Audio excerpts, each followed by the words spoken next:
All right, everybody, here we got our two professional chefs today. Thank you for being here, Frenchie. Very happy to be here. Nice. Thank you for being here, Chef Brian. Always good to be back, my friend. I know you guys are happy to see me, but you might not be so happy to see me after we react to this video. Today, we are reacting to your good old friend, Bobby Flay. Okay, touch a nerve, why don't you? Now, if you guys don't know, both of these guys went competing against Bobby Flay. How was that, Frenchie? It was entertaining.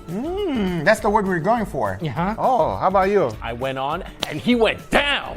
I like it, I like it. Enough talking and let's react. So basically, everybody loves steaks on the grill, right? It's a good way to get going. So I brought 3 cuts, Harry. I brought skirt steak, which is actually the most inexpensive cut of steak. Wait, did you hear what he said? He said that it's the cheap steak, the skirt steak. That used to be a long time ago. Oh, not today. Not today. Not today. People found out that tastes amazing, everybody. And the price of steak is all about demand. It's not where it's on the cow. It's about the demand. Ribeye steak. I love ribeye steak. It's probably my favorite. Has great marbling. A little more expensive than skirt steak. This is by the rib, and then we have the tenderloin or the filet mignon, which is on the short end of the tenderloin. I will give Bobby this. Everything he's saying in this video is factual. Although skirt steak is no longer cheap compared to the rest of those cuts there, it is the cheapest one. Yeah, because a filet mignon and a ribeye will always be a little bit more expensive, as it's the more desirable cuts. Now, out of those 3, which one you guys prefer most? Skirt. Man, you know, honestly, for me, it depends on the day, the occasion. I like all Yeah, but 3. flavor-wise. Well, flavor-wise, skirt steak, Come on. 100%. All day, But every day. again, for me, it depends. Let's go to the grill. Please. Now we're using charcoal this morning. We're using charcoal. Which makes me very, very happy. And here's what I do. I have a charcoal on one side of the grill. On the other side of the grill, I have nothing. Yes. So I want to get it nice and crusty on this side and move it to the colder side of the grill. Finish it off. And then let it cool down. All Exactly. right. Pop her So on we're there. just going to throw the steaks right on the grill. Lots of salt and pepper and a little bit of canola oil. Okay, we're going to pop these on. We're going to leave them alone. Hang on. Talking about there, do you guys prefer a front sear or a reverse sear method? Which one is better for you? Front sear because I try to minimalize what I'm using. And also, it's faster too. Like in a restaurant settings, I don't think anyone would ever do a reverse sear. No, and you know, I'll be honest, I like both equally as much, but 9 out of 10 times I'm doing front sear. Harry, just stand here for a second. Harry, stand here for a second. Okay, first of all, you'll never ever see this again. But here's a really good picture of a guy who thinks he can grill. What's the first thing you're gonna do? Wow! Whoa, Bobby Flay throwing down already. Yo, we were supposed to be roasting him. I didn't know you was roasting the guy. Yeah, that's kind of a move right there. That's not nice. I don't think he was prepared too on that freeze frame. Look at his face. Lots of guys who like to grill, what do they like to do? They like to grill. They want to flip it, flip it, flip it. That's the first mistake you make. I disagree with that. What? Yes, you have to leave it there for a little bit. You don't flip it immediately. But after you take a sneak peek at it and you flip it once, flip it as many times as you need to so that you finish the nice crust. I'm with you, Guga. You know, I used to be of that mindset, don't touch it. I do agree that you let it sit at the beginning. But if you really want a consistent crust across your steak, you'll see it in every single one of Guga's videos. He's consistently moving the steak from the hot grill, because just like Bobby did here, he had the charcoal on one section. I agree with that. But you'll see Guga flips the grill grate around so that the grill grate doesn't burn the steak anymore, and you're focusing on the charcoal giving you the sear versus the grill grate burning the steak. Here's what we're gonna do. We have some skirt steak here, and now the most important thing about skirt steak, Harry, is when it's cooked, is you want to cut it against the grain. Always. Okay, it's very, very important. So you see the grain going this way? Yep. So we're gonna cut it this way, all right? Look at that. Is that overcooked or what? A little bit overcooked. Just you can tell just by the texture. Oftentimes, and this takes some practice, you can even tell how cooked a steak is just by looking at it, but also how it moves. And you can see when he's cutting it, there's no flex, there's no give to that steak, which At is all, a sign, Brian. at all, which is a sign that it's probably cooked to death. Yeah, it is cooked to death. Is I made some chimichurri sauce, which is an Argentinian sauce. It's like an herb sauce that has like a little bit of parsley and some paprika. It's like an herbaceous olive oil, garlicky, just vinaigrette that you just put right on top of the skirt steak. You want to give a little taste? Quit talking. Okay, here you go. All right, mate. Just put a little chimichurri on there, Harry, and that's. Yeah, that steak has zero give to it. That's a dun dun dun dun dun dun dun dun dun dun dun. for the ribeye steak, what I did was I took some of this spice rub, just a bunch of different spices, okay? And you can buy your own spices at the store, obviously. Or make your own. Or make your own. Or you can get the Bobby Flay brand, of course. Talking about that, we got the Guga's rub available, everybody. Yes. Has a little bit of chipotle, some smoked jalapenos, and some mustard and some honey. Right. Okay, and then you just want to slice this up as well. Now, don't forget, you want to make sure that this rests. Right. That's like medium to medium well. At least on one side. Looks like medium on one side, and Yeah. definitely well done on the other side. Maybe that's the way he likes his steaks, no? Maybe. I guess he likes it. All right, here we go. Oh man! Oh, because it's got the sweet. It's got with the the sweet heat. and the heat. Sweet and the heat. Bring in the sweet and the heat, Harry. Woo! All right, what's next? Last thing. Now the filet's the most expensive, so we want to stretch it out a little bit. Right. Stretch it out. When you are having a filet, it is about the luxury, it is about indulgence. You do not stretch out a filet. So there you go. 3 cuts of meat: skirt steak, ribeye steak, filet. All the recipes are on the website, cbs.com, and all that business. Way to go, bud. You're the man, Harry. Thanks, pal. All right. All right, next up. Now, he partnered up here with Rachel Ray. Wow. What Rachel a Ray. stretch. I know you revealed a lot of stuff with Rachel Ray. I've reacted to many Rachel Ray videos, and I'll let Frenchie take this one away. No. We're good. All right, Bobby Flay and Rachel Ray partner up to cook some steaks. Let's see what happens. I literally have to see her in a couple of weeks. Oh, boy. Now, taking your steaks out, here's the other thing, Rachel, I think that a lot of home cooks do. I think that home cooks, for the most part, not everybody, of course, overcook things. They leave things in the pan or in the oven longer because they want to make sure that they're done. Do you agree on that statement? I would say overall, yeah, I'd agree with that. Yeah. They want to be extra safe. That's the first biggest mistake, is overcooking it. So, for a steak that's medium rare, okay, where can I put this? Right there on the here. trivet. Perfect. Oh, this looks so good. Gorgeous. Give me some cream spinach and some potatoes and a Right? glass of red wine, and I'm finished. That's it. That's all I'm daydreaming about. Okay, so for medium rare, you want to actually use a meat thermometer to test this. Are you guys in agreement with that, with meat thermometer? No, I've cooked enough steaks that I don't need a thermometer. Wow, the old guy over here, old-fashioned way. I am against you, Frenchie. Now, neither do I. I don't need a meat thermometer, but I will say this, for the home cook, don't feel any shame about it. It's definitely a good skill to have to go by look and touch, but don't be afraid to use a meat thermometer. Here's what I will say. In my opinion, the only true way to be 100% sure is to use a thermometer. And medium rare is about 125 degrees Fahrenheit, and then medium is about 140 degrees Fahrenheit. Now, if you get it to 125 degrees in the oven and then pull it out, it will continue to cook. Carry over cooking because of the residual heat in the pan and the meat itself. Which means we'll overcook. So let's, instead of 125, go to 120 for medium rare. Instead of 140, 132, 135 in that range, Pull take it it out. shy of where you want it. And now you'll hear people say, you'll hear cooks say, I'm sure you say it all the time, Rachel, let your meat rest, okay? Right. And a lot Are you guys a big fan of that? Letting the meat rest? Not so much, because you have to sacrifice the temperature, and then those juices. If you can leave it in your plate and cut through, and then I love to Rub the juices and eat it? I love that. For me, it's a fine line. Generally, I will always rest my steak. The bigger the cut of meat, the longer I let it rest. So if it's an individual steak, I only let it rest for a few minutes, honestly, before I start digging in, and no more than that, because like Frenchie said, you lose a lot of temperature that way. Yeah. And I still want to eat I think hot steak. the only time you really need guarantee you have to let it rest is if you're gonna serve it sliced. You know, you don't want to lose so much of that juice when you're gonna slice it. Ah, so if you're gonna slice it, let it rest so that it doesn't dry out. I'm a true believer of letting the steak rest if you're gonna slice it before. But don't get me wrong, everybody. I much rather eat a hot steak than a cold rested steak. Exactly. You always playing that fine line. Otherwise, if you cut it because you're so excited to eat it and it smells so great and it looks so beautiful, you make that first cut, it looks great, you take a taste, oh my God, I'm a rock star, and then boom, blood goes all over the counter and the floor, all the juice runs out. Bobby looks a little worried. Did you see his face? He's like, wait a sec. He checked that thermometer 3 times. See here, this one, I don't know if you guys can see this. This is 137 and 138. That's not 137, 138. No. It's not the same numbers we're looking. First of all, he started this video with every problem a home cook has is overcooking.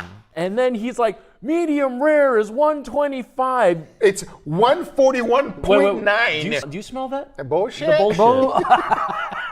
I will say this is why I enjoy the YouTube space so much, because I just personally feel there's a lot more authenticity behind it. You know, this was a different time. It's clearly an older video. It was a different time of food television hasn't production. aged well. And it hasn't aged well. But anyway, guys, these are the results. I hope you guys enjoyed this video. Make sure you go check out Chef Brian's channel. We will be on the link on the description. If you have not gone to New York's top restaurant, go check out French's restaurant. It will be on the link on the description. All their information will be there. I hope you guys enjoyed this video. Hit that thumbs up. If you're not a subscriber, be sure to subscribe. And we'll see you guys on the next one. Take care, everybody. Bye-bye. Thanks, Dow Strong, for sponsoring this video. What's up, everybody? I got the king of sandwiches here, Owen. How many sandwiches have you made already, brother? Close to 300, I'd say. I think it's a little bit more than 1,000, bro. I think you're... In my lifetime, probably closer to 1,000, but video-wise, like 300. Today, we're going to be reacting to Gordon Ramsay. He doesn't even know yet.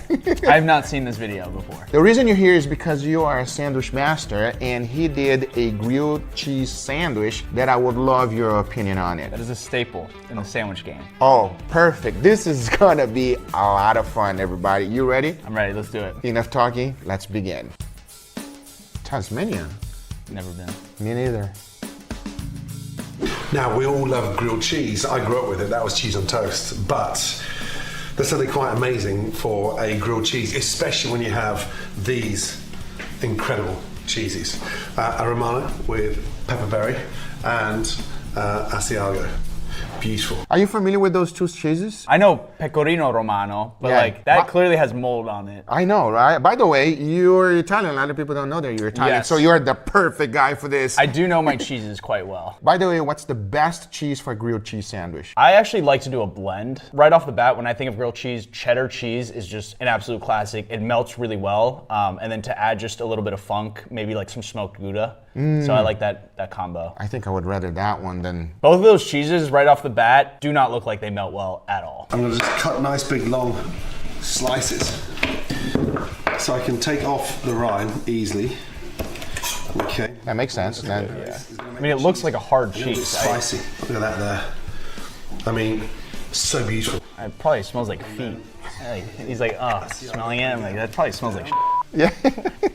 That's normally the thing with cheese, right? Like they smell weird sometimes. I've tried a 1930s blue cheese. Have you ever had that? Didn't have to flex on me so hard, man. 1930 blue cheese? No. Bro, it smells like the worst smells ever. Okay, but I will say the smellier and the funkier, the tastier. Yes, Yeah. that's what I put it Yeah. on. I put it on a steak and it turned out beautifully. It was delicious. But my guys literally almost wanted to kill me because of the smell. Purely because of the smell, yeah, that's tough. And then from there, get the slice and just go in half again. So you've got these nice, long, luscious, almost... It makes no sense to do two hard cheeses. You should have like a variety and... At least one soft, Yeah, right? one soft. And also, it looks kind of thick. Normally, I see people grating it. Grating it tends to have it melt a lot easier, and I think it leads to a better cheese pull as well. I doubt this is gonna melt at all. bricks of cheese. And look at that. And that pepperberry is incredible. Now the bread. The secret behind a great grilled cheese is to make sure the bread is not too thin. Look at that. That looks like a homemade loaf. Do you think he made it himself? I don't want to give him too much credit. I bet you he has like absurd amount of good bakeries around him. Not saying he can't make a good loaf of bread, but he would have probably said like, hey, I made this from scratch. Or He whatever. would. Yeah, He would take the credit. Yeah. The beautiful, locally baked country bread. Ooh. Is that the right thickness? That seems thick. To me, that's a little too thick. I get why, because you don't want the bread to burn and then the cheese not to be cooked. But to me, that's all about temperature control, not the thickness of the bread. Now, from there, a bit of butter, okay? Butter seems right. Yeah, one note on this. There's this debate between butter and mayonnaise. It's butter all day. I agree Let's go. 100%. Yeah, mayonnaise, sure, it'll make your bread look nice and golden brown, but it has a weird taste. Yes. Butter is so classic, you'll still get the golden brown, and it adds a great taste to it. Don't ruin it, it's a classic, stick with butter. Layer grilled cheese and sort of almost tailor make it in a way that it becomes somewhat almost fitted to the bread. And the secret behind this grilled cheese is a little bit of kimchi. Wait, what? I actually have done a kimchi grilled cheese before. This is out of left field though, because he's using two like really funky cheeses. Does that kimchi look right to you? From the first look of it, it looks like a pile of mush. Like, not in a bad way, but like it just doesn't resemble kimchi. Fold that over, and then from there, push that down. It looks thick. We're gonna stick that in Yeah. the oven. Look, a beautiful fireplace over there.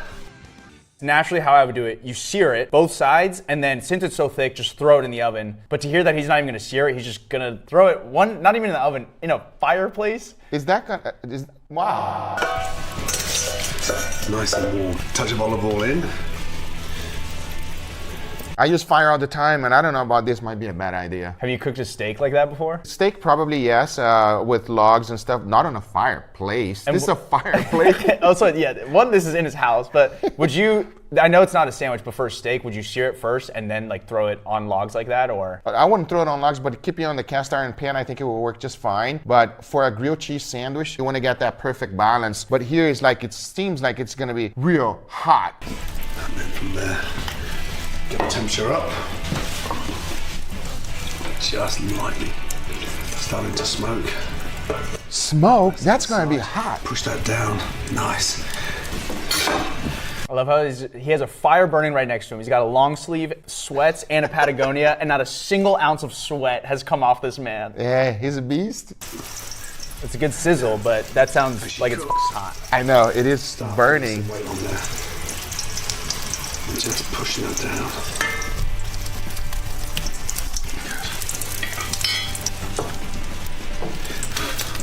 And that's burning. Let's see. Ooh. I mean, Oh! yeah, he burnt half of that. Low key. That's not a grilled cheese sandwich, that's a burned grilled cheese sandwich. It's a charred cheese. I will say though, just right off the bat with the first flip, that cheese is literally still in its block and not an ounce is melted. I'm curious now, I'm intrigued. Kimchi with that incredible cheese, especially with that pepperberry. Pepperberry is what he said. Are you But- familiar with that cheese? No, not one bit. But also, we both thought he said Romano. But just think of that flavor. You have Asiago, pepperberry, and kimchi. Might be too powerful. Yeah. Combination. And also, it just helps elevate the flavor of that beautiful grilled cheese. Take that out. And then? Turn that over. That's good. That's a solid. This looks that's- nice. Okay, but Whoa, wait, let's take that back. Hold on, rewind. the bread is what I was looking at. And then Yeah. if you take another look at this sandwich, Whoa, that cheese. what happened with that cheese, Owen? It's one, clearly way too thick. Two, it just looks like it's been lightly heated and you can see like the oils are being released from it. Zero melt. No melt whatsoever. at all. I agree. Beautiful. Look at that. Oh, whoa. Look at that. Look at that block of cheese. I love Owen, it. He's like, I would love your opinion on this. What do you think? I will gladly eat this any day, but if I get a grilled cheese and that's how it is, I'd be annoyed. Like the bread, I'd be like, oh, this is great, good crisp. But it's not melted. No, and also the way he's describing, he's like crispy. He literally said melty. There's nothing melty about that sandwich. So I want to hear what he has to say. Before moving forward, I want to thank today's sponsor, Dow Strong. A knife should be an extension of your hand. This is Dow Strong's new collection. It's called the Night Shark. It has a nylon sheath that you can wear it if you want. But if you want to be like me, just hold it like you mean it. But it doesn't just gotta look pretty, we're gonna put it to the test. Let's see. Ah, it's messy. And I like this grip. That's a grip that won't slip. But does it cut? Let's find out. Like a razor blade. Nice. Yeah. It cuts all right. It is an extra sharp carbon steel blade. It has a tin coating that protects the blade from rusting. It's perfect for the outdoors. I got a lot of knives, and if you are an outdoorsman, that is definitely a keeper. Thank you so much for sponsoring this video, Dow Strong, because now it's time to get right back to the video. That's incredible. Incredible. Spicy. The acidity of that kimchi and that bread cooked in the open fire. for no reason. Wow. Good crunch though. So good. So I think that I never had that kind of cheese, and neither had you. So I think the flavors might be incredible, but because it's a grilled cheese sandwich, it's supposed to be nice and melty. Yeah. Because to my eyes, a grilled cheese sandwich should not look like that. No. What I would have done differently is clearly those are two hard cheeses. I would have taken simply like a vegetable peeler, shave it thin, even a box grater. Yeah. And then you will for sure have nice meltier pieces than just a big thick chunk of cheese. I agree 100%. I would also keep that heat way milder so that it would transfer to the bread versus like this. Low and slow is key for grilled cheese. I think Gordon is a fantastic chef. I think he was probably on vacation making this one here or something happened, but I don't know if this is the perfect grilled cheese sandwich. What do you think, Owen? Not a perfect grilled cheese sandwich by any means, but if he ever wants to cook on an open flame in the living room, I'm always down. Guys, make sure you guys check out Owen on the link on the description. Everything will be there. I hope you guys enjoyed this video. If you did, hit that thumbs up. If you're not a subscriber, be sure to subscribe. And most importantly, let me know what you guys think about Gordon's grilled cheese sandwich on the comments down below. Thank you so much for watching. We'll see you guys on the next one. Take care, everybody. Bye-bye.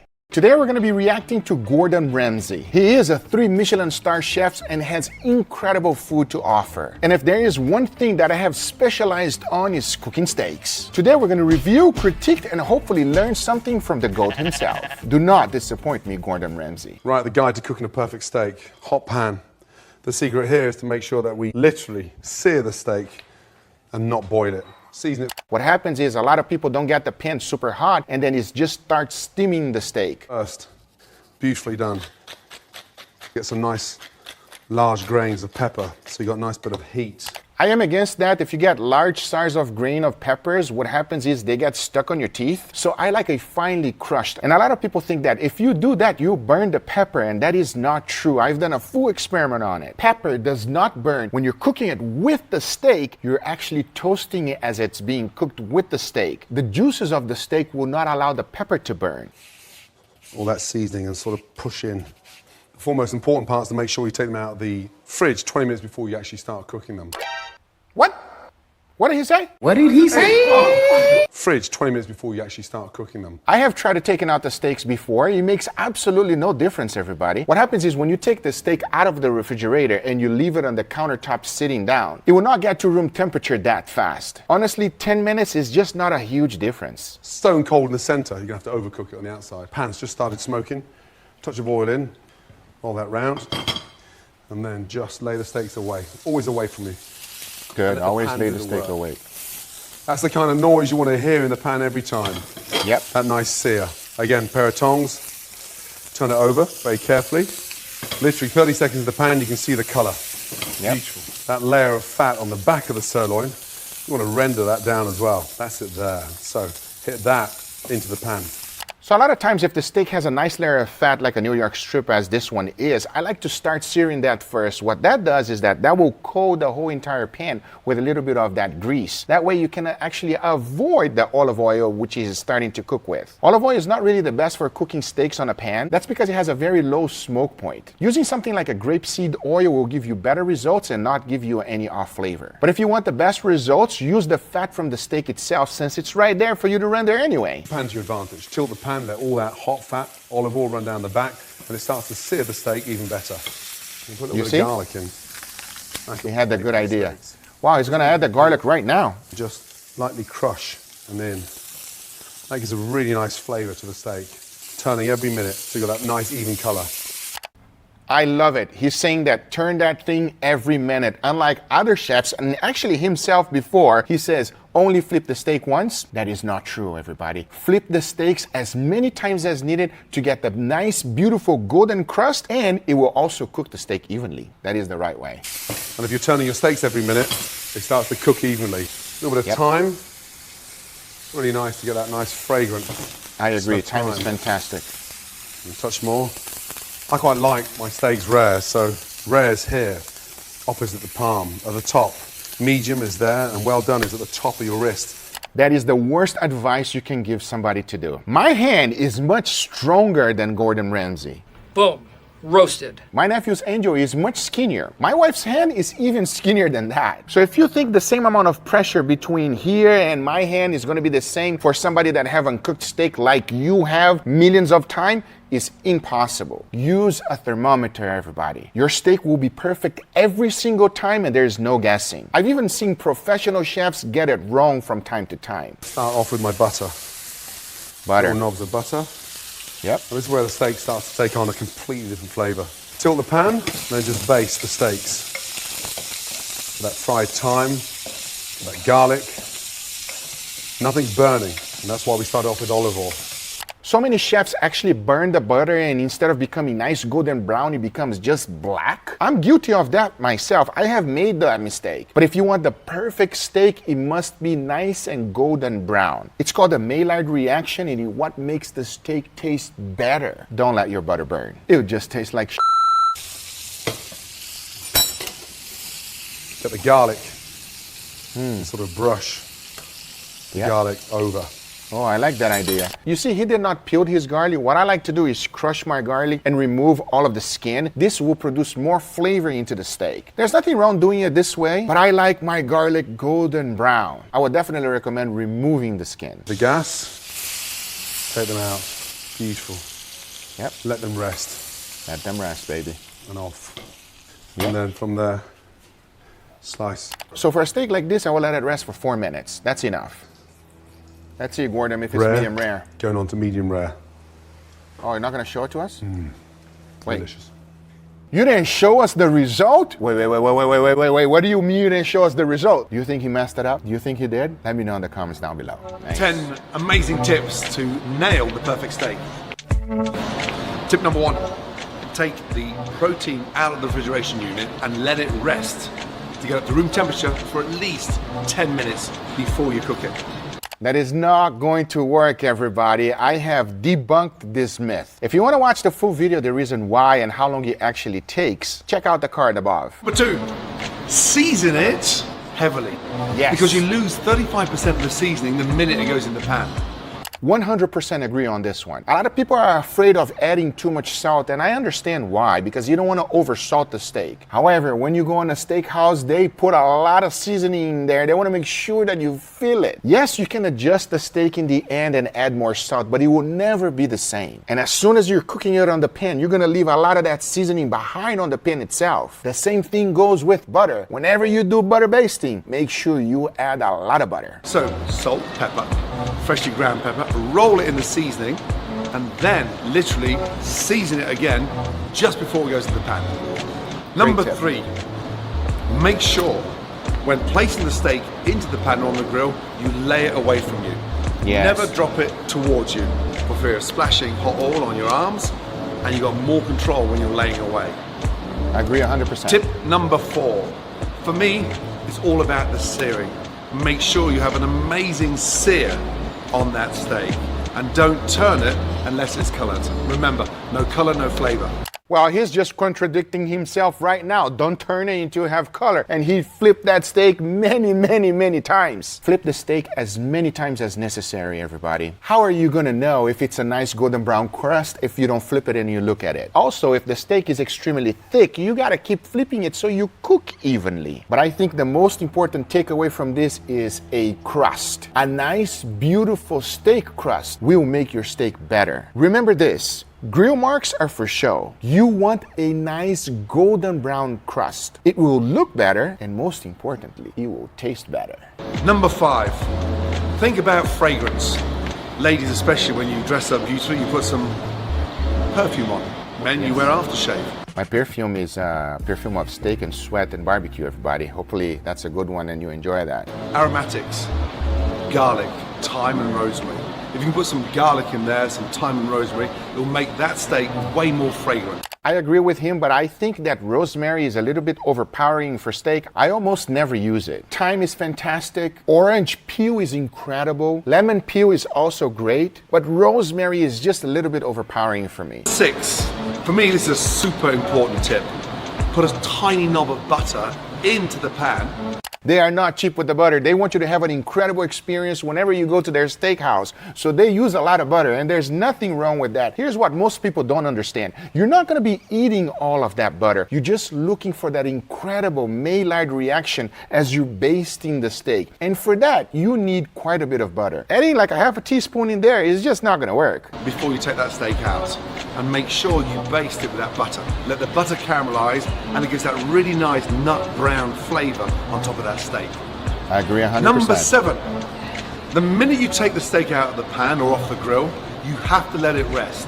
Yes. I promise you now, if you let it rest, it's going to be so much juicier. It will be juicier in the end. Sometimes you don't want to compromise the amount of resting time with the temperature as you're eating the steak. I really enjoy a nice hot steak, everybody. So you got to play that fine line, but not cross that line. Letting it rest will allow the fibers to relax, so it's not going to spit out all of the juices as it's being cut. But at the same time, a nice hot steak is nice, so don't overdo it. Number 8. When slicing a steak, never slice it too thin. To maximize the flavor and to keep it moist, keep it at least half a centimeter thick. I agree with that to some extent. Here's the deal. If your steak is a cheap steak, a $1 steak for example, you want to cut that thing real thin. Cutting that thing too thick is going to be like shoe leather. However, if you're doing a nice prime steak or a choice grade like a New York strip, definitely cut it thicker. Tip number 9, for me is the most important one. It's about the temperature you'd like your steak cooked. So medium rare, you close your eyes and touch and take your pulse. Because exactly there is the same I don't understand why he keeps preaching this. Lightly bouncing. It gives a little bit, but it's just soft enough to understand that it's meat. Guys, this does not work. Look at my hand. Look at his hand. Nobody has the same amount of fatness and muscle like me. So however my hand feels right here is not the same how yours is gonna feel. Use a thermometer. It is the best way to know and be the most precise. Nothing will beat it. I much rather be precise than have a big ego. Use a thermometer. And my final tip behind any great steak, make sure you got someone to share it with. Enjoy.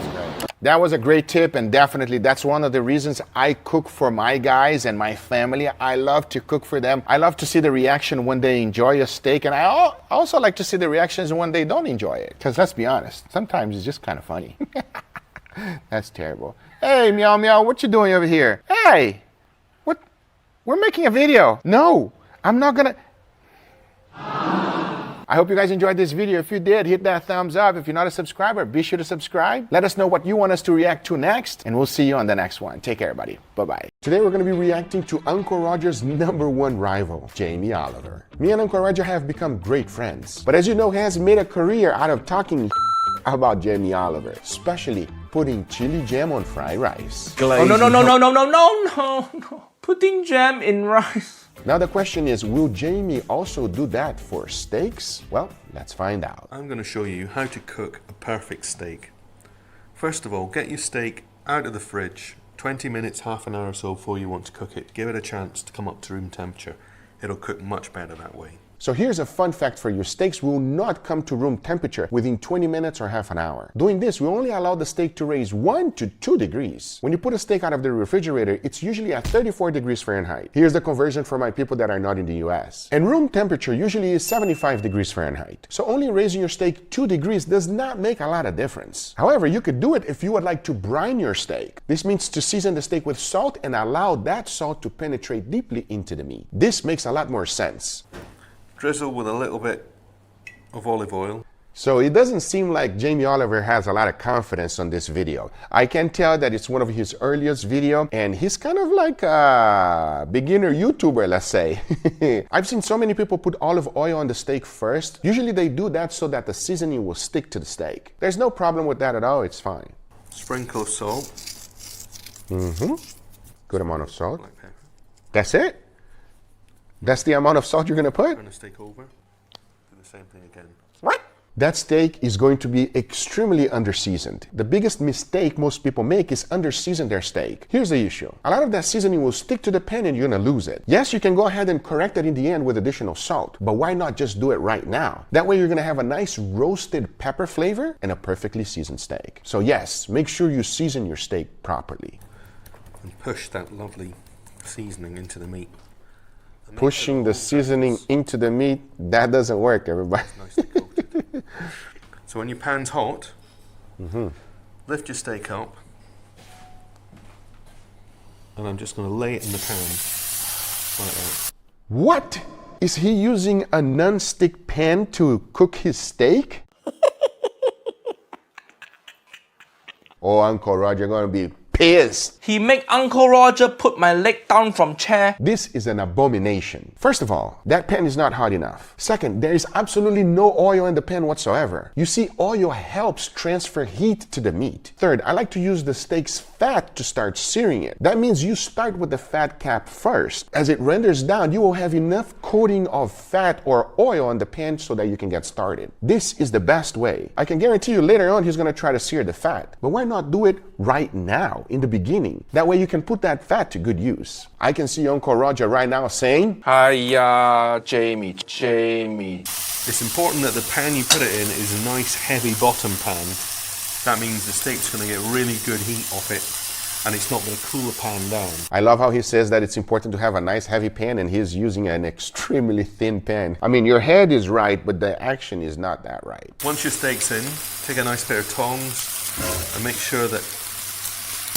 I love it. He's using metal tongs on a non-stick skillet. I bet he does the same exact thing with his rice cooker. Like that. And basically now what you want to do is turn it every couple of minutes. Every couple of minutes? Well, it depends how you like your steak cooked. If you want your steak medium, which for a sirloin I recommend you do, probably about 8 minutes. Wait, what did he say? What did he say? Medium? You professional chef, Mike. Probably about 8 minutes for a steak this thick. 8 minutes? Every minute. Should be taking on a little bit of colour in the bottom. Oh my God. You see, there's not enough oil. There's not enough heat transfer. There we go. Look at that. That pan is as dry as the Sahara Desert. Press the steak down with your tongs to make sure it's in good contact with the pan.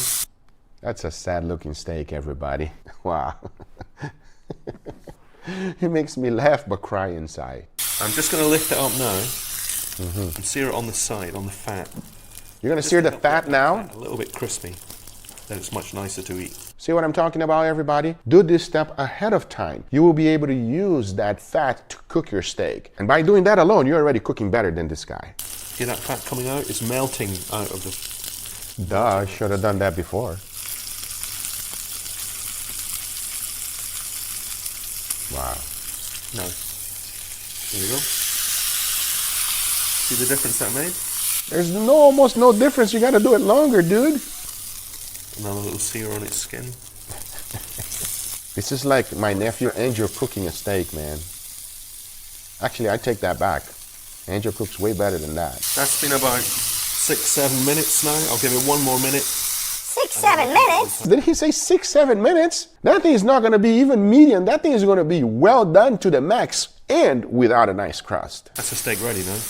Wait, what? It's ready?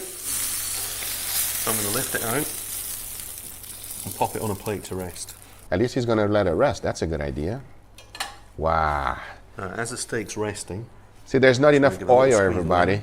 Oh, you're going to squeeze some lemon. Oh, that's good. In Brazil, we actually do that. Drizzle of good olive oil. And a drizzle of good olive oil. Now you're going to put the oil. We'll give that a couple of minutes and it'll be ready to eat. Okay, show me the steak inside. Wait, what? You don't get to see the end result? Well, we all know why he did not show the end result. To Jamie's credit though, I know that this is an earlier video. I'm pretty sure that he has improved his method much more. I now understand why Uncle Roger is so pissed at him. Jamie Oliver haven't get one thing right so far. Please do not cook your steak this way. I mean, what do you guys think? Was I too harsh? Do you agree with me? Is that how you normally cook your steak at home? Let me know in the comments down below. I hope you guys enjoyed this video. If you did, hit that thumbs up. If you're not a subscriber, be sure to subscribe. And we'll see you guys on the next one. Take care, everybody. Bye-bye. On today's video, we are doing a food challenge on a mega yacht. But there's only one problem, Max. I can't afford this. Neither can I, but I'm just happy to do you guys. So am I. Here we go. Are you ready? Let's do it. Let's go!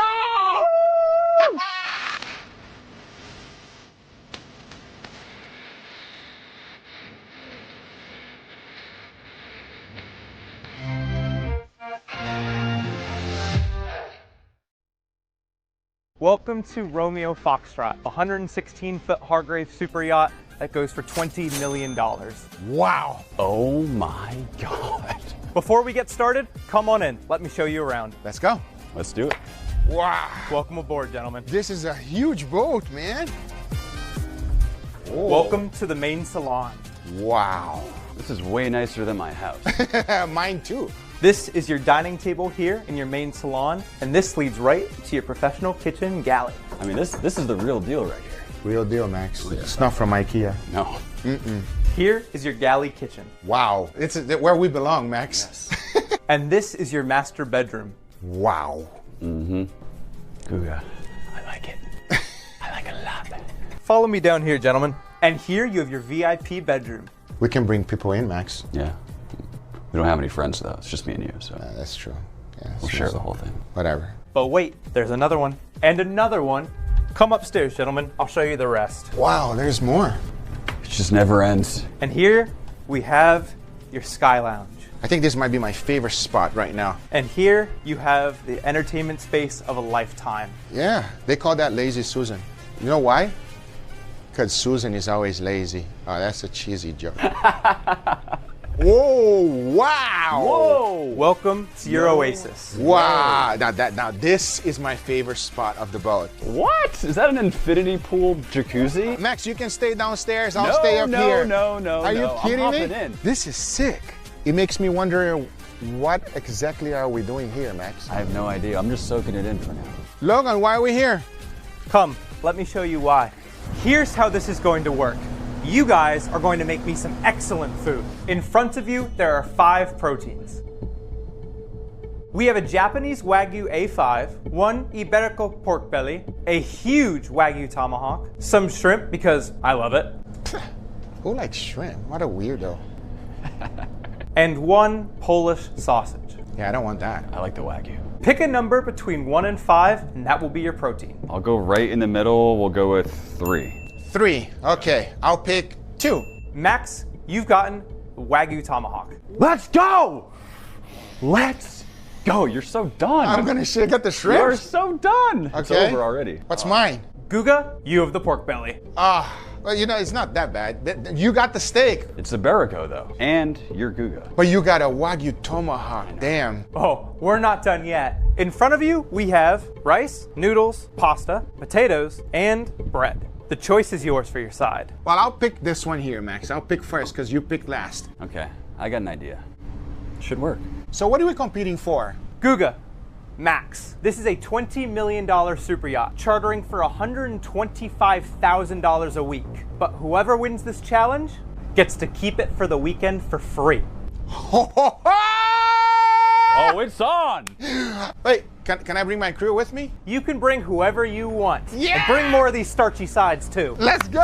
Oh, Max, I like you, but I don't like you that much. I'm bringing my whole family here, Sophia, Kyle, the whole crew's coming. You're not invited though, when I win this. I was gonna invite you, but now, you just said you were gonna forget you, my bro! Hold on, gentlemen, there's more. Whoever loses this challenge is getting thrown overboard and has to swim back. Do you know how to swim? No. Now that you've seen what's at stake, you have 1 hour to cook me a dish. Your time starts now. Okay, this is a massive steak. I need to get it in the oven ASAP. We'll hit it with some salt and black pepper. We'll get her on a rack, into the oven, hot and fast. Usually we go low and slow, but we're on a time crunch. This is a very special pork belly. What you're looking for the most with a pork belly is that you want to get a lot of meat because automatically it already has a lot of fat. In order to cook nice and fast, I'm going to go ahead and slice it in small pieces. Now I'm going to season them very light with just a little bit of salt. As I'm cooking the pork belly, I want to do a quick glaze so that I introduce even more flavor. So into a bowl, I throw in some sushi rice vinegar, oyster sauce, soy sauce, hoisin sauce, and sesame oil. And of course, a little bit of MSG. Now mix it really good, and my glaze is done. Okay, the key to a great steak is a great sauce. So we're gonna whip together a quick red chimichurri. We want this nice and fine. We'll add in our shallots. Next, we'll add in some roasted red peppers, and we'll also finely chop these up. Guga, how much time we got? 30 minutes. Oh my God, we gotta go. Gonna go check on that steak. Whoa! Wait, 465? What? This is Guga. You did not change the. I gotta flip it. All right, we're still good.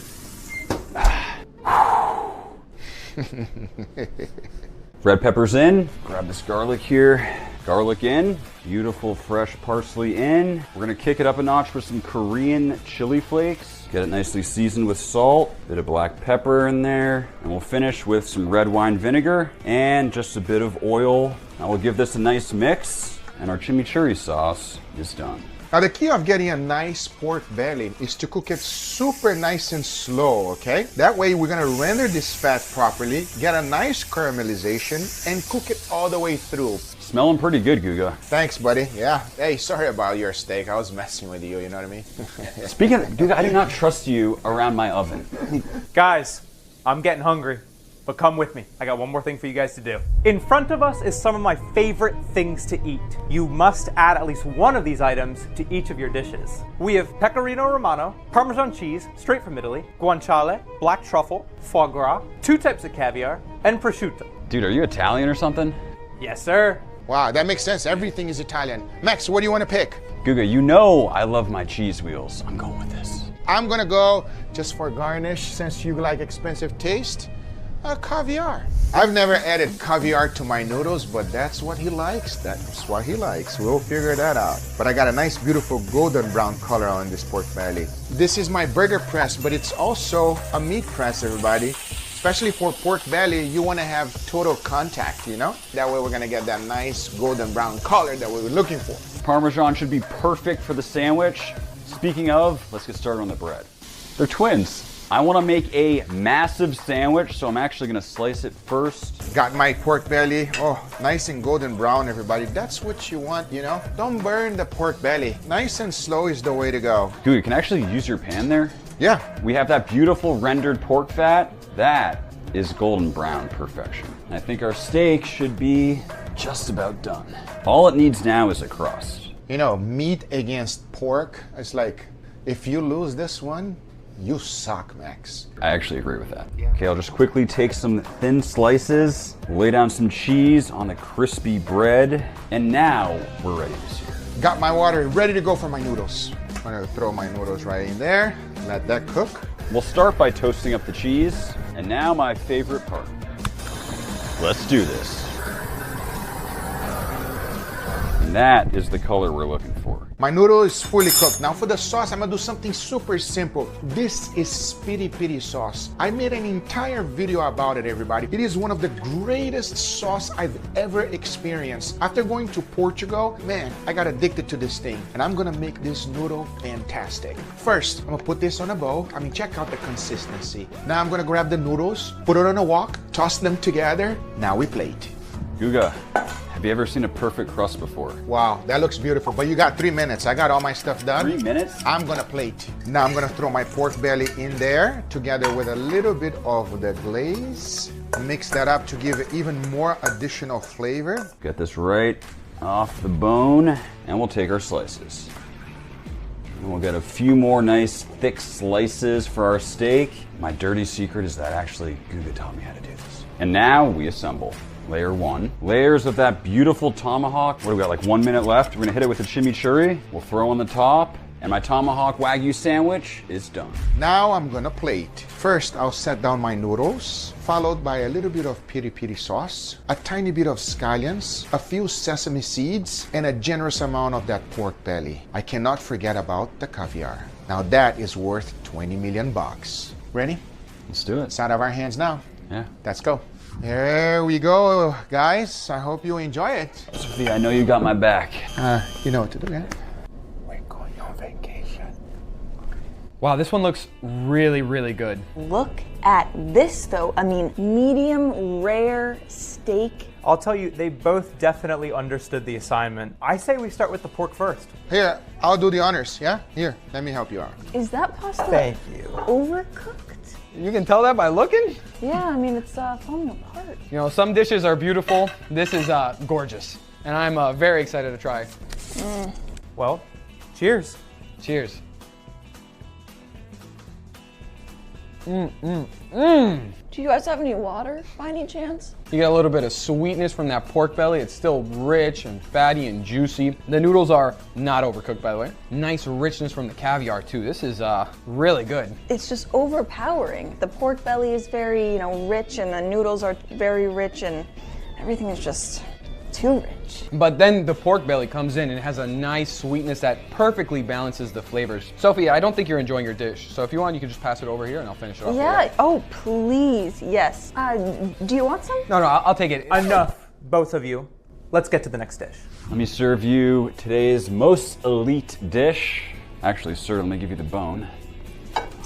Oh, that's cheating. Leo, you're gonna absolutely love this. I know you've been eating a lot of Guga steaks, but this is how you cook a real Wagyu. Guys, look at those layers. We got that cheese straight from Italy. It says it on there too. All right, I think that's enough talk. It's time to dig in. What was that, Wagyu? Wow. I mean, I went from a nice, elegant dish that I got to eat chopsticks with, and now I got a fatty, oily sandwich. This definitely is a napkin meal. I mean, but that sauce is so zesty. It adds such a nice flavor with the richness of the meat. I mean, this is just the perfect bite. Perfect. I don't know about that. This sandwich is okay, but that first dish was so dynamic, so flavorful, and so different. That'd be my winner if I was picking. I don't know. I mean, steak is pretty hard to beat. This is Wagyu compared to pork belly and pasta. I think the steak takes it. Woo! Let's go! No! Yes! Yes! Yes! Logan, Sophia, Guga, hey, Guga. You know what? You won fair and square, Max, but man, that's... Walk the plank.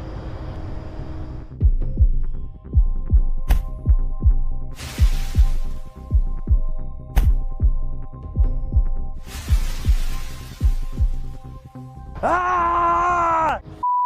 Max! I'm gonna catch you next time!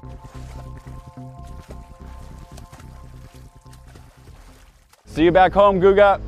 Thanks Downstrong for sponsoring this video. On today's video, I am being judged on my pasta skill with the most respected pasta authorities of YouTube. Oh yes, these guys are about to destroy me or love me. And if there's one thing they know is their Italian food. I just hope they play nice. And the first two, you know who they are. These brothers are about to bust my balls. Guga, you are a steak guy, but can you make some pasta? We wanna see cacio e pepe. I can do cacio e pepe. I love cacio e pepe. As a matter of fact, that is one of my favorite pastas to eat. But they're not the only one because we also have another pasta critic. Cacio e pepe pasta. Let's see if Guga can make it. Well, Vincento, I hope I do it right. Because if I don't, this next person has the most viewed pastas on YouTube. And everyone knows he knows his stuff. Now, Guga, I know that your domain is steaks, but you keep dipping your toes into pasta, which is my domain. But if you're going to make pasta as your friend, I'm going to make sure that you do it properly.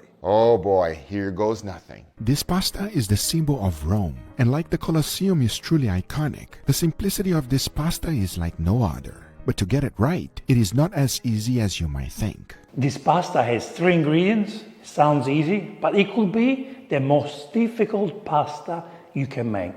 This is true, and it showcases the ingenuity of old Italian cooks. A crucial ingredient will be the pecorino cheese. The first thing you want to do is to grate this as fine as possible. Pecorino Romano, the cheese, okay? You can mix a pecorino and Parmigiano, but it's pecorino Romano. See, that's beautiful how it's grating the pecorino. I see people using, the shredded cheese from the supermarket. They don't work. Using a micrograter makes things easy. However, you can also throw it in the blender, getting this as fine as possible. You know what? I think the NutriBullet does even a better job. I know, it sounds crazy, but I think it's best. I'm more privy to that kind of snow textured, melts nice into sauces. It adds nice texture when it's sprinkled on top, whereas grated kind of just melts away. There is no texture. Once that's done, you want to go ahead and cook the pasta. You want to use a good pasta for this one that has texture. You see this one? It is a sign of high quality pasta, as it will release a good amount of starch, and this rough texture will also grab the sauce. When cooking the pasta, you don't want to use too much water. That's because the starchy water is extremely important. This is a sauce that's probably more important to have a nice starchy concentrated water. So if I'm making this for 1 or 2 people, I might use less water when I cook the pasta than I would normally, so that the starch to water ratio is a lot higher, because that starch is going to be essential in allowing the pecorino cheese, the pasta, and the water to all become this insanely creamy, delicious sauce we all want when we eat cacio e pepe. And as the pasta is cooking, you want to go ahead and reserve a little bit of this pasta water. Bravo, Guga. My God, you're incredible. Bravo.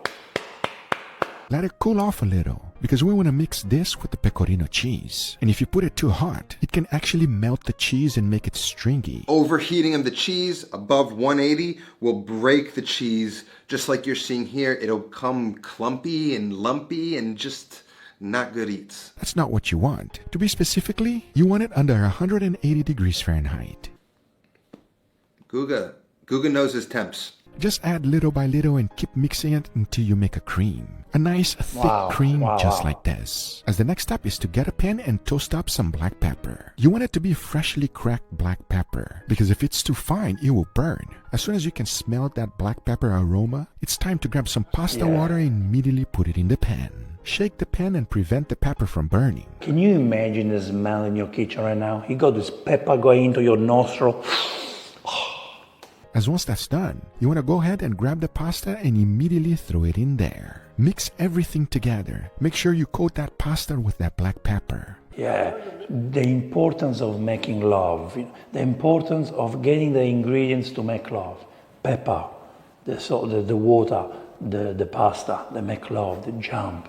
He's tossing it like, oh, this is so romantic, so beautiful. The more you mix, the better. And at the same time, add pasta water as needed. You don't want that to dry up. He made that cream, he's going to add that cream to the pasta. I might just make the whole cream and sauce in the pan with the pasta. And the one thing to keep in mind when you do that is that if you don't have enough pasta water and you add too much cheese, she's going to hit that pan, probably break, not get creamy sauce. If you add too much water, not enough cheese, the sauce is going to be watery. So at the end of the day, this whole game is a balance of the amount of pasta water that is needed to allow cheese to melt into it. And if you can strike that balance properly and you have the right temperature, you will always be able to nail cacio e pepe. Want this thing to dry. It should be slightly wet. As to finish this one up, add the pecorino cream we made previously and vigorously start tossing and shaking the pasta. He's done a great job with that pecorino cream. It's really beautiful. It really is. Guga, let's make this clear, okay? You are the meat guy. You do steaks. Doing Italian food is my job. Do you want to take my job? Because the idea is this. As everything is mixing together, you will slowly melt the cheese, emulsifying everything together, making a nice, delicious, creamy sauce. Now this is cacio e pepe. So you want to go ahead and plate it up, add more pecorino cheese on top if you like. Look how creamy it is. Look at that. You see how like the strands of pasta have these beautiful streams of the cacio e pepe sauce running through them? That means that there was both enough sauce, it is nicely creamed, it's pretty impressively executed for a big Cuban man who makes steak all day. followed by some freshly ground black pepper. The most important part about this pasta is that you must eat it immediately. It cannot sit. It's so true. See that cream, like a carbonara? You have to eat it immediately or it will get stuck, and you don't want that. And most importantly, to prevent that, make sure you warm up the plate you're serving in before you plate it. Now, the technique you use for the cacio e pepe doesn't seem so easy, okay? Even the technique I use is not that easy. You guys try and recreate it, it could be difficult, okay? So you need to keep practicing, practice and practice. This cacio e pepe deserves a good 10 out of 10. Look at that creamy. It's so creamy. That cacio e pepe, it's a 9 out of 10. I want to hate on it, there's nothing to hate. 9 out of 10? Well, there's nothing for you to hate. Why did I get a 9 out of 10? Seriously?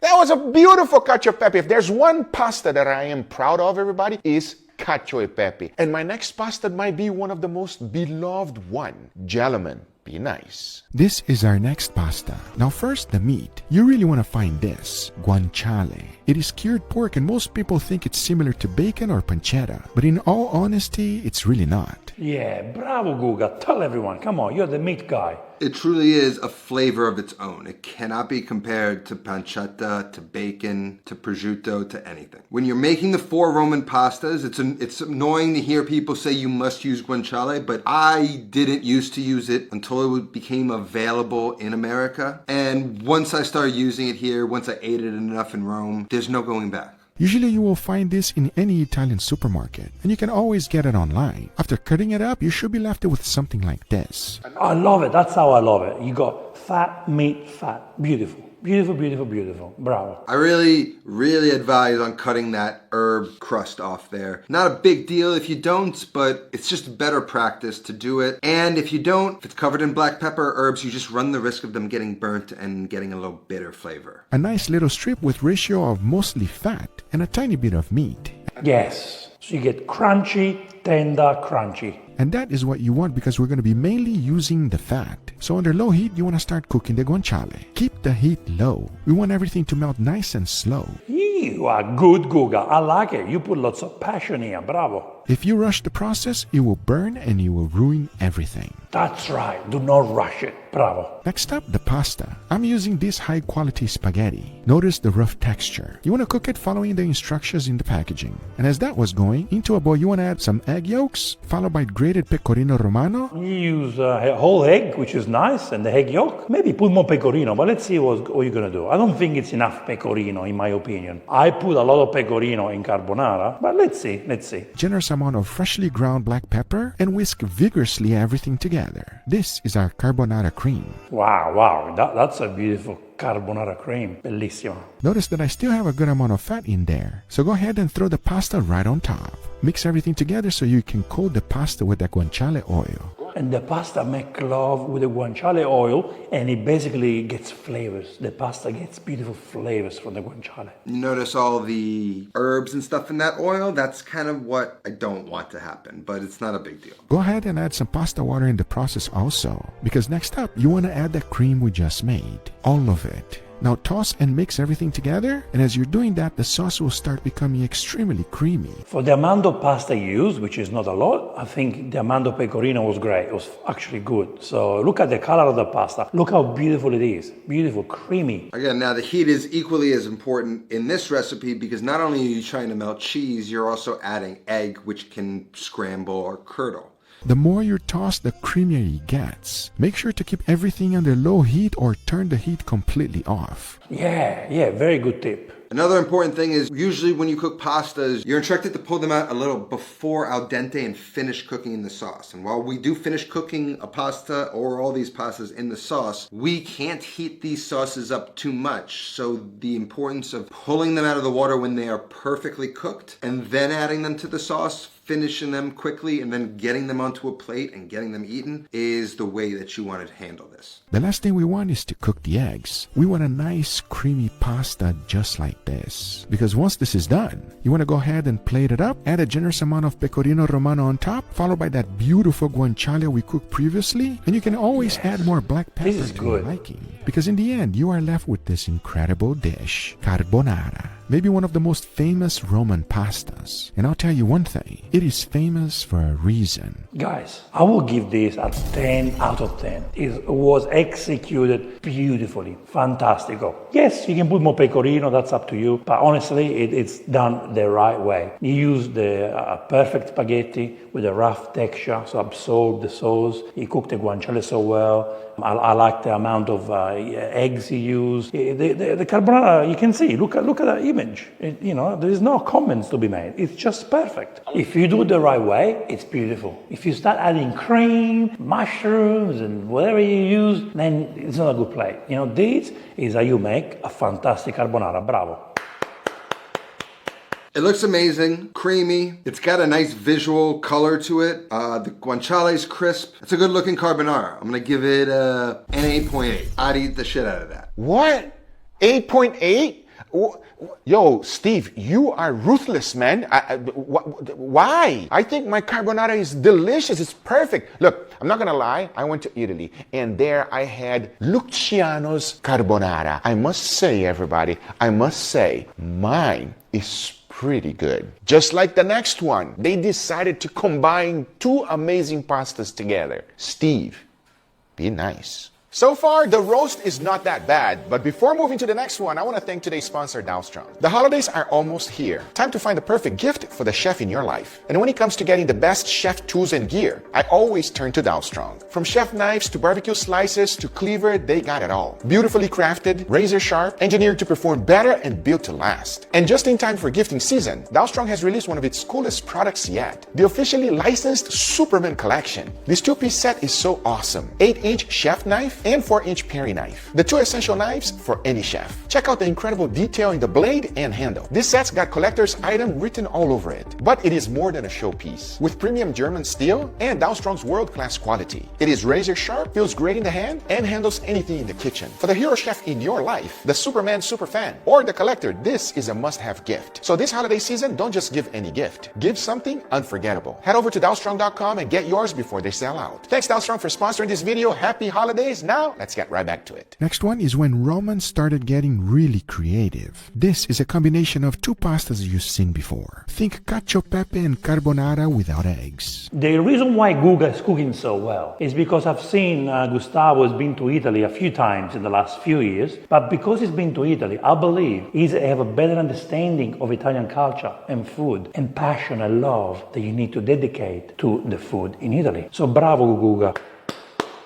First up, we start with the king, guanciale. You want to go ahead and cut it in small strips as we did previously? Okay, so right off the bat with the guanciale, I noticed that he's cutting it with that cured skin on it, which has either black pepper or, in this case, herbs. And you basically almost always want to cut that off, because what might happen whether you're using black pepper or herbs is as that fat renders, it kind of slips off the meat, gets into the oil, and then you have flecks of like burnt black pepper or burnt herbs remaining in the oil, which you really don't want. And throw it in the pan and cook it under low heat. Make sure to render that fat nice and slow. We're gonna need it. Once the guanciale has a nice beautiful color, you see right there, all of the herbs in the oil, that's what I was talking about. That's what I was worried was gonna happen. You wanna go ahead and remove it and reserve, as we'll be using this fat left behind in the pan. Next up, to cook the pasta. I'll be using a high quality spaghetti for this. You can use spaghetti, or you can use rigatoni. Penne maybe not great, but it will work.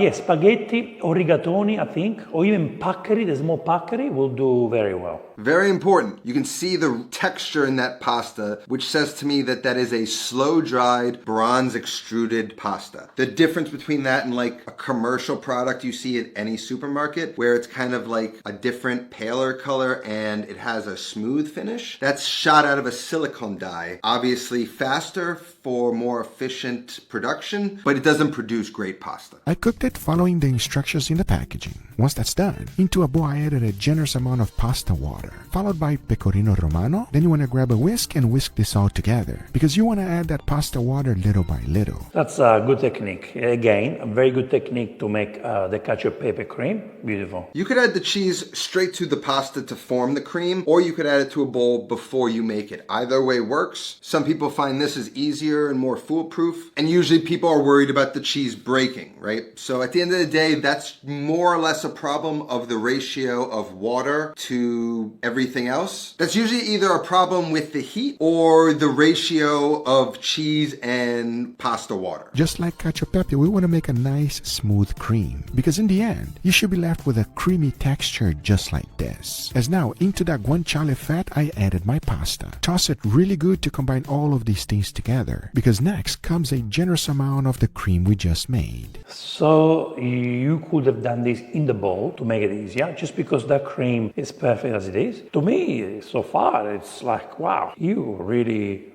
want to take the job away from me of being an Italian food ambassador. You clearly want to be one now. That's important. Whenever you add cheese to a pasta, finishing a pasta, if the pasta's too hot, if the pan's too hot, the cheese is going to break. The melting point of Parmesan is like 180 degrees Fahrenheit. So if you keep it there or below and you add cheese, you're gonna get almost always a perfectly creamed pasta. Shake it well and toss the pasta, and once everything is combined, add a tiny little bit of black pepper. Shake it and toss it a little bit more. The only thing left to do now is to plate it up. Probably at that moment when you toss, you add a little bit of pasta water to make sure you get it extra creamy. To finish it, add some freshly ground black pepper, a good amount of pecorino romano, and of course the guanciale goes right on top. Now this is what happens when cacio e pepe and carbonara have a baby. It's true, they make love. Some people say this is even better than carbonara. It's like a carbonara without eggs.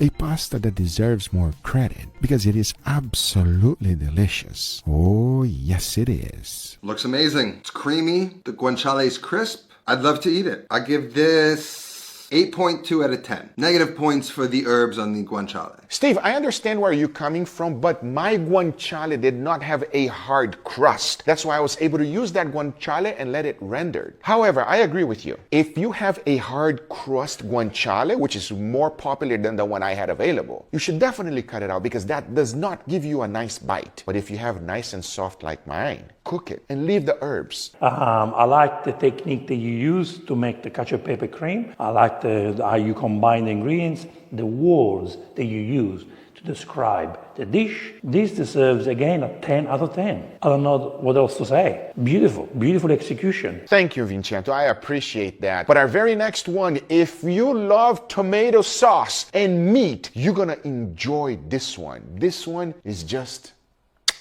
chef's kiss. I've said it many times and I'll say it again. This is the key of many Italian dishes. It can't be replaced with bacon, pancetta, or anything else. You really want to try to get your hands on this, especially if you never had it before. Because for the next Roman pasta, it is a crucial ingredient, as we're going to be making pasta alla matriciana. Oh, beautiful. Usually, bucatini is the pasta used for amatriciana, okay? Now, yes, you can use rigatoni, mezze maniche, tortiglioni, like you use in this recipe. Nothing wrong with that. But please, amatriciana needs bucatini. To give you a 10 out of 10, I already know you need to have a bucatini. So let's see if you can get out of 10.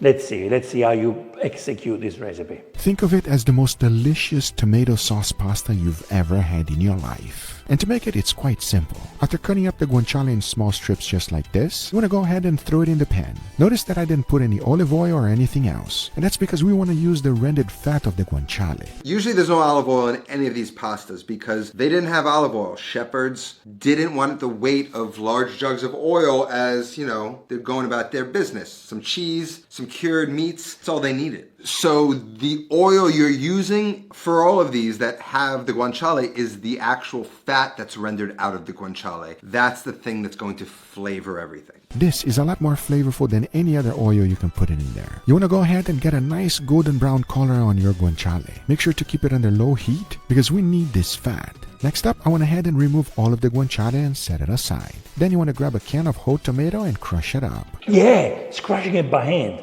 You get the beautiful juice out, you make it more rustic, but make sure you don't get the juice out of the bowl like you did now. Don't do that. Don't waste the San Marzano. You can definitely do it by hand, but if you have a food mill, it's gonna be a lot easier. That's easier. Do it by hand, or you can actually press, with the mashed potato or the masher, or just do it rustic with your hands. I would suggest the food mill. The food mill turns whole peeled canned tomatoes into what is called tomato passata, the smooth version of tomatoes. As a kid, I hated chunky tomato sauce. Couldn't emulsify and coat the rigatoni or whatever pasta I would have as well, and I just wasn't a fan of biting into those chunks. I wanted smooth, creamy tomato sauce. So that's what you get out of using a food mill. As once you're done, you should be left with something like this. Now throw that right into the pan with the guanciale fat. Bring it to medium heat and let it cook. Season it with salt and black pepper now. Mix it well and taste it for seasoning. As next, you want to go ahead and cook your pasta. The amount of flavors that you get when you mix the beautiful and crushed tomatoes with the guanciale fat. It's just perfect, just as it is. A lot of people love to use bucatini for amatriciana, but for this version today, I'll be using rigatoni. Bravo, you explained. Bucatini is the must. But you told everyone. Bravo, Guga. I'm a rigatoni guy. And if you can get some fresh rigatoni, that works best in my opinion. After cooking it up to the instructions in the packaging, I went ahead and threw it in the pan. Then I added some pasta water. Now a generous amount of pecorino romano. Just remember, it's good to put pecorino, but the sauce is still cooking. Never put the cheese when the sauce pan is still cooking. Okay? So if you still have it on the fire, the cheese doesn't go in. Otherwise, it becomes stringy and not good. So sorry, Guga, but that's a mistake you should not make. Then you want to toss the whole thing until it becomes extremely creamy. Get ready to get a little messy. That's totally fine. Because once you're almost done, you want to go ahead and add the guanciale right on top, toss it a little bit more, and in the end, you want to go ahead and plate it up for serving. And of course, you can always add more cheese if you like. Because this is pasta alla matriciana. If you love a red pasta, you're definitely gonna like this one. I love this one, I really like it. Like I said, you must use bucatini. I'm so sorry. You can use any pasta, but you need to use bucatini. I cannot give you a 10 out of 10. Sorry. You deserve a 10 out of 10, but you need bucatini pasta for this. So this deserves a 9 out of 10. It executes perfectly. Again, it's showing everyone how simple it is to cook Italian food. This is beautiful. Guys, Guga did a fantastic job. I hope you enjoyed as much as I did. Now I'm hungry for pasta.